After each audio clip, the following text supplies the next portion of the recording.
situation is FUBAR.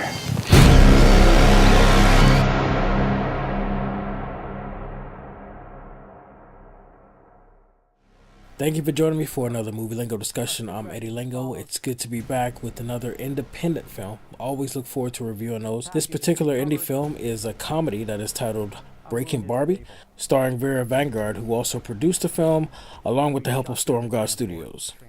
Now, Breaking Barbi tells the story of a fitness selfie queen, yes, I did say a selfie queen, who gets lost in the wild and unknowingly ends up saving the world from evil. Now, you may laugh after hearing that, but I have to be honest, this film has more layers than the synopsis represents. Breaking Barbi, in all of its silliness, manages to touch on the numbing impact of social media today.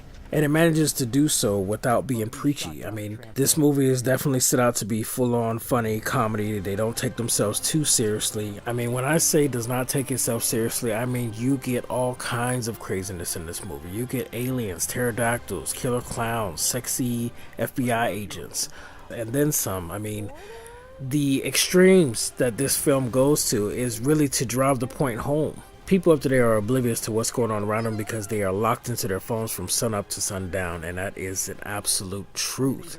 And this film touches on that without being preachy at all. Now, getting into the quality of the film, of course, this was not a high-budget film, so I can't critique the CG and the compositing, but it definitely was good enough where you knew exactly what was going on, and it definitely got its point across.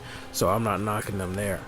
For it to be a low-budget project, everything was exactly what it was supposed to be. I never once looked at me like, what the hell are they trying to pull off here? So we got to give credit for that. Now, you know me, no matter what the film's budget is, I am a stickler for the writing.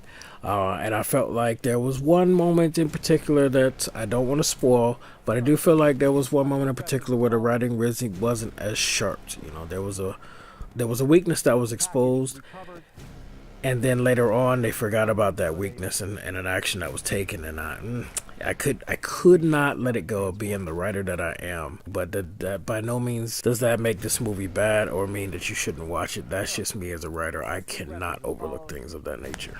The editing was good. Could have been a little bit better. There was some times where it took me a couple of takes to realize exactly what was happening as far as transition. I don't want to spoil anything, but there's a couple of moments of hallucinating. But fortunately, because they did go back and forth, I was like, okay, I see what's going on here.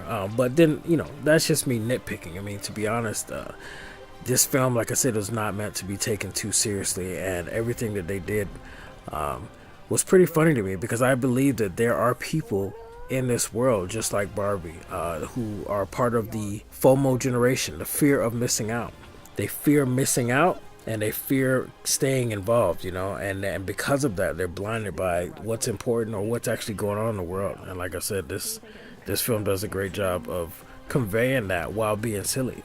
And one of the things I liked was that this small conversation between Vera and Edward Negron, who also helped write and direct this, one of the things I liked about what's inspired this was just them going hiking, them actually seeing, instead of enjoying the nature and everything around it, what's going on. Everybody's glammed up wearing these expensive workout outfits, and they're got their nose locked into the phone. They're not even taking in the scenery. They're not even really focused on the hike or the workout, whatever they're out there for.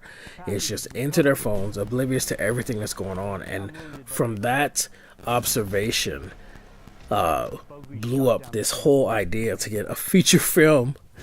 And when I say feature film, this is a full-length feature film. We're talking an hour and 30 minutes, right on the nose. This is a full-length feature film, basically touching on the idea this Barbie character is in this situation, and without knowing it, just because she's so oblivious, she ends up saving the world. And I thought that was a perfect touch to this.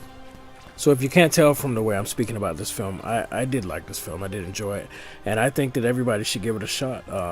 If you're interested in watching this film, you can find it in places like Walmart. You can also get it on iTunes, available on Amazon, Barnes & Nobles. You can even get it on Google Play. Best Buy should have it, and Fandango now, amongst other platforms. If you look for it, again, it is Breaking Barbi. And it's an independent comedy that I think most of you can appreciate, because I'm pretty certain that almost everybody knows somebody like this character.